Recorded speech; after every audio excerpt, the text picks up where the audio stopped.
बिस्मिल्लाहिर्रहमानिर्रहीम, अस्सलाम वालेकुम। मैं हूं बिलाल अहमद। उम्मीद है आप सब खैरियत से होंगे। मेरे साथ आज मौजूद हैं लाहौर से बाय एयर जो इल्ज़ाम आयद किया गया है दो ख़वातीन मुअम्मर या बुज़ुर्ग ख़वातीन यूट्यूबर्स की जानिब से, एडी मलिक, जिनके बारे में यह है कि उन्हें आखिर किसने वो जहाज़ के टिकट दिए और कराची का सफ़र करने के वसाइल मुहैया किए कि वो दुआ ज़हरा केस की रिपोर्टिंग करने आए हैं। उनसे ये पूछेंगे कि उन्हें किसने आखिर ये टिकट दिए। लेकिन इससे पहले वक़ास औरंगज़ेब ख़ान मेरे साथ मौजूद हैं। आज कराची सिटी कोर्ट में ज़हीर अहमद और शब्बीर अहमद की ज़मानतों की में तौसी या मुस्तरद किया जाना था, वो क्यों नहीं हुआ। लेकिन इससे बड़ी ख़बर यह है कि दुआ ज़हरा को आज जुडिशल मजिस्ट्रेट के रूबरू पेश किया जाना था बयान के लिए। वो बयान क्यों नहीं हो सका? क्या सिर्फ महज बारिश वो बहाना है या असल वजह क्या है? तो वक़ास, सबसे पहले आपसे शुरू करते हैं, थोड़ा सा बताएं। आज सुबह उठकर आप अदालत पहुँचे और आप एक तवील अरसे से कोर्ट की रिपोर्टिंग कर रहे हैं। क्या देखा सिटी कोर्ट में, क्या वजूहात थी? फिर ज़हीर के बारे में बताएं कि ज़मानत में उनकी तौसीक़ क्यों नहीं हुई, ख़ारिज क्यों नहीं हुई, जो मुख्तलिफ यूट्यूबर्स चला रहे हैं उसमें, और जो हकीकत में कितना ताल्लुक़ है दुआ ज़हरा का जो आज बयान होना था। पहले तो हम आज बमुश्किल सिटी कोर्ट पहुँचे और यही तासुर था कि इसलिए पहुँचे कि अमूमन बारिश में कराची बंद हो जाता है, लेकिन सिटी कोर्ट का मिजाज है कि बारिश में भी जो अहम केसेस होते हैं कोशिश ये की जाती है कि उनको निपटाया जाए। इसी हवाले से हम पहुँचे सिटी कोर्ट और जब मालूम किया तो अदालत से पता चला कि पिछली समाअत पर डेट जो हमें बताई गई थी वो थी 25 जुलाई।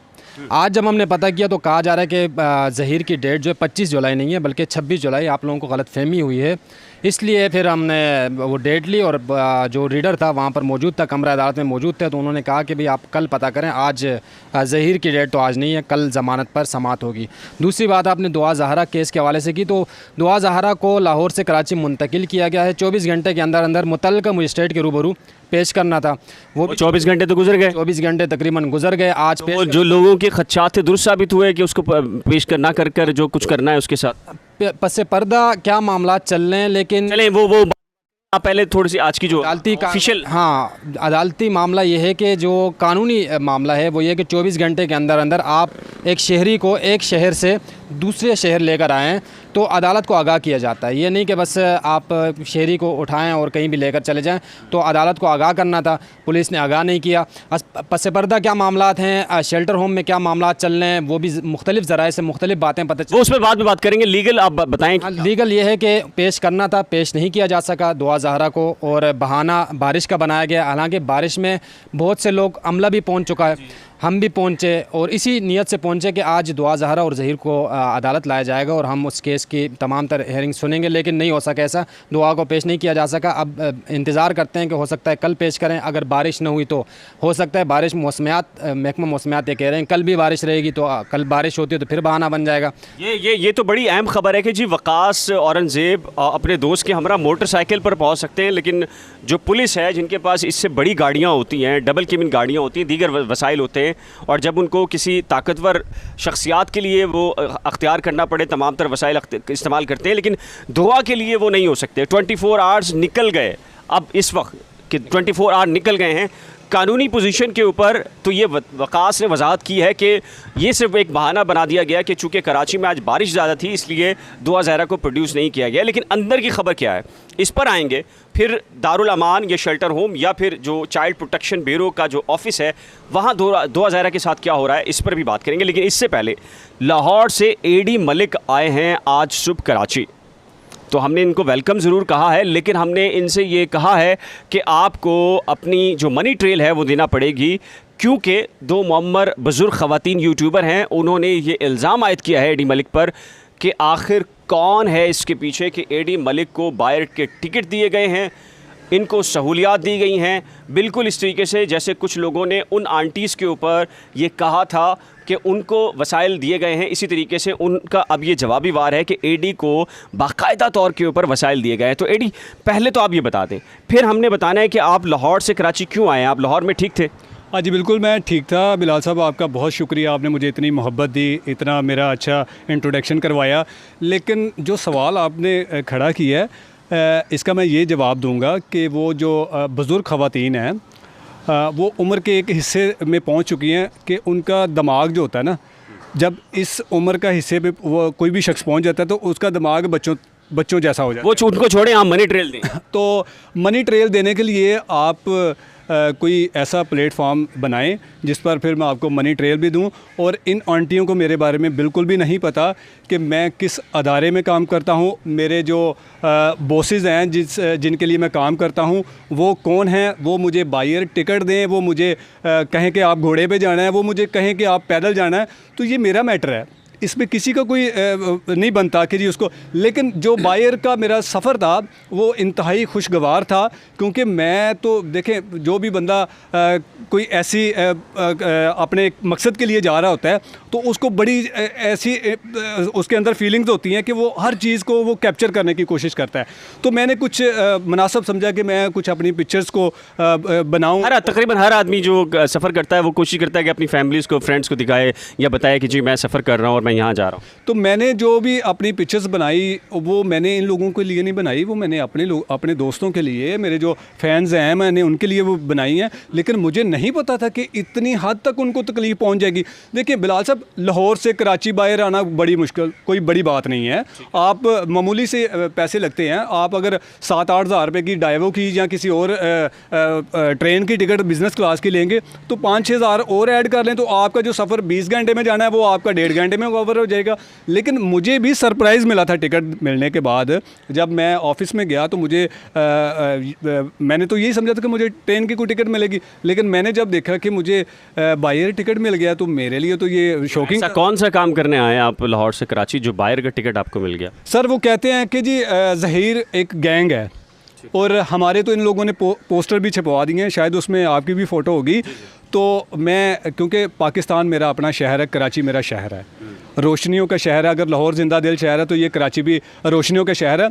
तो मैं अपने शहर में आया हूँ, मुझे इसमें कोई हर्डल नहीं है और मैं जब चाहूँ आऊँ, जब चाहूँ जाऊँ, जिसके पास मर्जी जाऊँ। लेकिन जो लोग ये नैरेटिव फैला रहे हैं कि जी कुछ ज़हीर का किसी गैंग के साथ ताल्लुक़ है, मैं उन लोगों को बताने के लिए आया हूँ कि आखिरकार मैं अब देखता हूँ कि गैंग कौन सा है, कौन से गैंग के साथ ज़हीर का ताल्लुक़ है।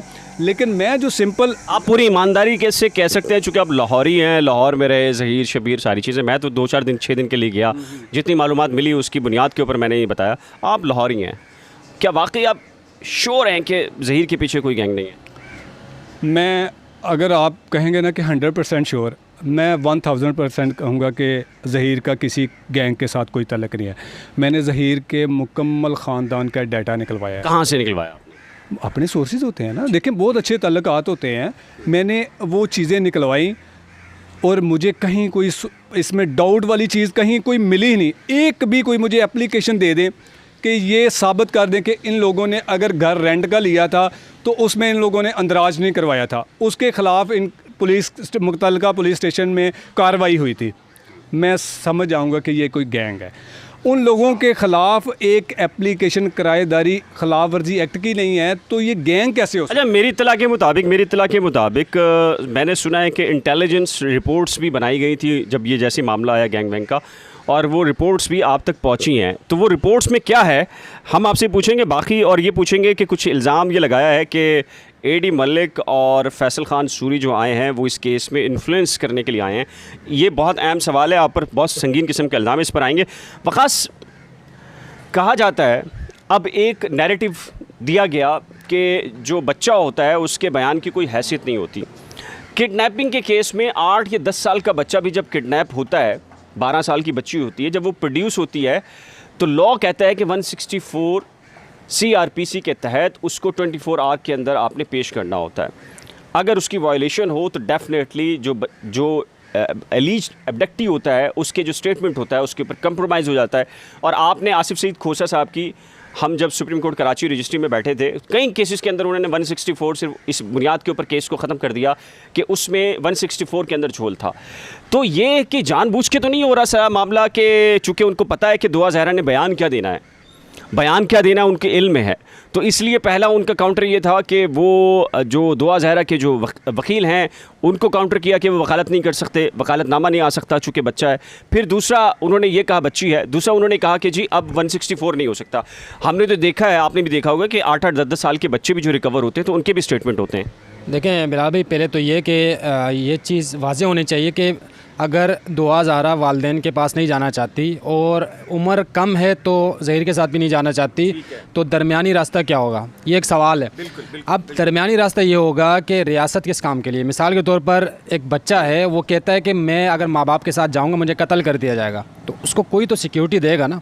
सिक्योरिटी फ़राहम करेगी रियासत, दारुल अमान भेजा जाएगा, दारुल अमान भेज कर वो रियासती ये वकास ने बहुत अच्छी बात की है। ये जो गार्डियनशिप का जो इशू इस तरह के केसेस में आता है, डिस्ट्रिक्ट एंड सेशन जज जो होता है वो उस बच्चे का वारिस होता है, बीइंग रियासत का वो रिप्रेजेंटर, वो उसका कस्टोडियन होता है और वो हर चीज़ के बारे में उसके पास रिपोर्ट होती है और वो बच्चा चाहे या बच्ची चाहे तो फौरी तौर के ऊपर अपने मसाइल के लिए रुजू करती हैं। आप यही कह रहे हैं?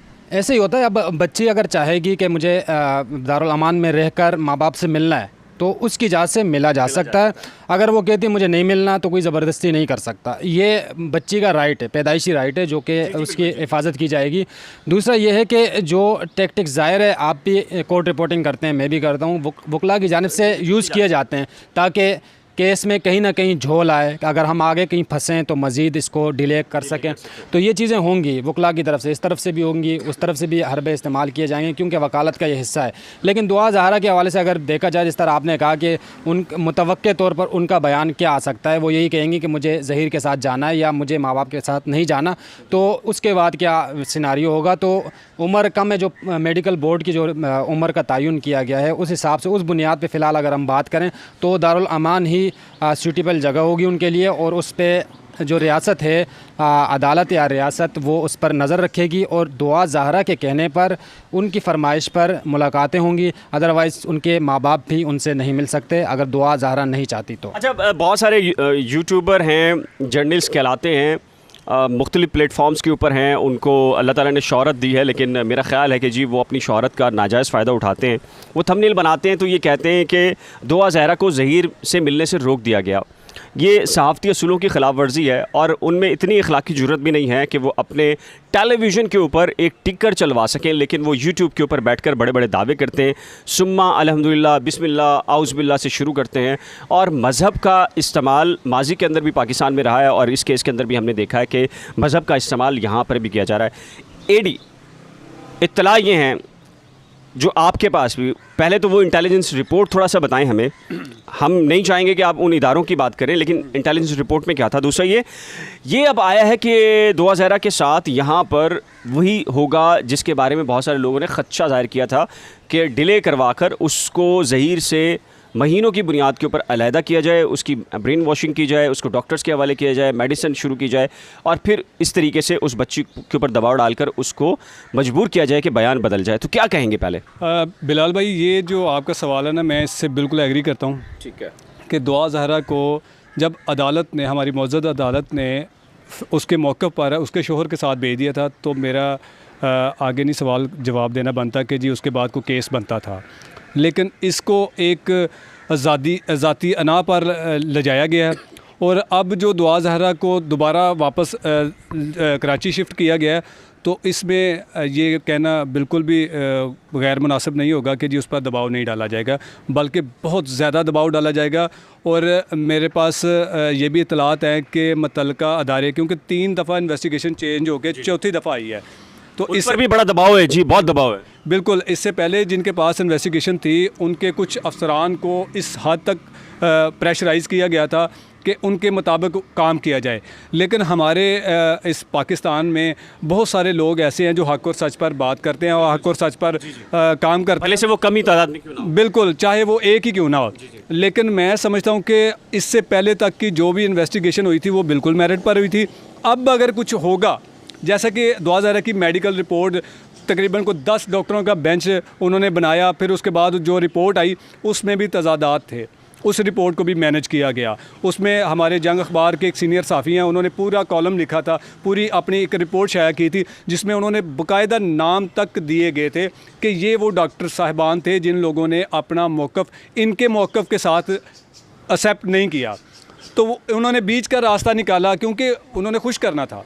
और इसके पीछे जो शख्सियात मौजूद हैं या जो ये दबाव डाल रही हैं, ये आप सब जानते हैं, मैं भी जानता हूँ। तो उसके सामने आ गए हैं। हाँ बिल्कुल, नाम सामने आ गए हैं। और अभी भी मुझे लग रहा है कि आज अदालत में उसे पेश करना था, क्योंकि 24 घंटे हो गुज़र चुके हैं, उसको शिफ्ट हुए कराची, तो आज अदालत में क्यों नहीं पेश किया गया, उसके पीछे ये सबसे बड़ी वजह है कि उसको अब उसका ब्रेन वॉश करने की कोशिश की जाएगी। लेकिन क्योंकि मैंने भी दुआ ज़हरा से मैं मिला हूँ, मैंने उसका इंटरव्यू किया है, और मुझे जो लगता है, जहाँ तक मैं समझता हूँ, कि दुआ ज़हरा अपने उसी मौक़िफ़ पर डट कर कायम है, क्योंकि उसे पता है कि मेरा दोनों तरफ से फ्यूचर नहीं है, लेकिन अगर मैं वापस जाती हूँ तो मेरा बिल्कुल मुस्तकबिल तबाह हो जाएगा, लेकिन अगर मैं अपने शोहर के साथ जाती हूँ तो कम से कम मुझे एक्सेप्ट किया जाएगा। तो ये मुझे नहीं लगता कि दुआ ज़हरा अपने मौक़िफ़ से हटेगी। वो बड़ी कॉन्फिडेंटल बच्ची है, वो किसी की बातों में नहीं आने वाली।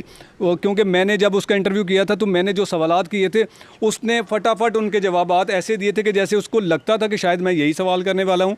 लेकिन बहुत सारे लोगों ने ये भी हमें तनकीद का निशाना बनाया कि ये प्लांटेड इंटरव्यू थे। तो ज़ाहिर है आप कुछ भी कर लें, अब दुआ ज़हरा मुस्कुराए भी तो उन्हें तकलीफ़ होती है, रोए भी तब भी उनको तकलीफ़ होती है। ये तो ज़ाहिर बात है कि अब लोगों का एक रोज़गार लगा हुआ है, तो वो कैसे आप उसको कह सकते हैं। बिलाल भाई, जो मुस्कुराने वाली बात की है ना आपने, देखिए मैं तो उसके निकाह को निकाह ही तस्लीम करता हूँ। बिल्कुल जी, वो तो जजीज़ ने तस्लीम किया है, जजीज़ ने ये तो नहीं कहा कि किसी समय के निकाह ख़त्म हुआ है। बिल्कुल। और एक लड़की अपने ससुराल से आ रही है और उसके चेहरे पर स्माइल है, तो आप ये समझें कि आपकी या जिनकी भी वो साहबजादी है या जिनकी भी वो बेटी है, वो अपने ससुराल में खुश है। तो ये मुस्कुराहट इनको दूसरी तरफ ले जाना चाह रही है, लेकिन असल में वो ये थी कि मैं ससुराल से मैके जा रही हूँ तो मैं बड़ा खुश हूँ। अच्छा जी, बहुत शुक्रिया। एडी हमारे साथ मौजूद थे, एडी मलिक, जो कि लाहौर से आए हैं कराची में, और इन्होंने अपनी वजाहत दी है कि जी ये क्यों आए, कैसे आए और बाय एयर किसका टिकट था, सारी चीज़ें थी। आज पहला ख़दशा दुरुस्त साबित हुआ है हमारा, जो हम ये कहते रहे हैं कि 24 आवर के अंदर किसी भी एलिज्ड अब्डक्टी को पेश किया जाना कानून के मुताबिक होता है, लेकिन अगर उसको उसके बाद पेश किया जाए तो कानूनी हैसियत चैलेंज हो जाती है, मशकूक हो जाता है सारे के सारा मामला। अब जो लोग ये कह रहे हैं कि जी उसको 1 अगस्त को पेश किया जाना है, सरासर गलत और बेबुनियाद किस्म की कानूनी दलील है। बुनियादी तौर के ऊपर जो लोग कानून से बिल्कुल नावाकिफ़ हैं, जिनको बिल्कुल भी आगाही नहीं, वो इस नौयत की गुफ्तगू कर रहे हैं। लेकिन अगर बेहतर होगा कि अगर उनसे भी, उनके लिए भी बेहतर होगा कि वो अगर किसी कानून दान से मशवरा करें तो उन्हें बेहतर तरीके से आगाही हासिल हो सकती है। आज जो कुछ हुआ, वकास खान ने भी आपको बताया है और एडी मलिक ने भी बताया है कि जो लाहौर और कराची की नई डेवलपमेंट्स हैं, यकीनी तौर पर आपके जहन में बहुत सारे सवालात अभी भी मौजूद होंगे, और इस वीडियो को देखने के बाद भी बहुत सारे सवालात नए सामने आ सकते हैं। वो तमाम तर सवालात अगर आप चाहें तो मुनासिब तनकीद भी करना चाहें तो नीचे दिए गए कमेंट सेक्शन में आप सवालात और तनकीद कर सकते हैं। मैं कोशिश करूंगा भरपूर तरीके से कि आपके तमाम तर सवालात के जवाबात दे सकूं, और अगर ज़रूरत पेश आई तो उस पर एक नया व्लॉग भी बनाया जा सकता है। आज के लिए इतना ही, एक नए व्लॉग के साथ जल्द मिलेंगे, लेकिन उससे पहले रिक्वेस्ट है कि अगर आपने मेरे यूट्यूब चैनल को अभी तक सब्सक्राइब नहीं किया तो बराए करम सब्सक्राइब, वीडियो को शेयर, लाइक और बेल आइकन को लाज़िम प्रेस कीजिएगा। अल्लाह हाफ़िज़।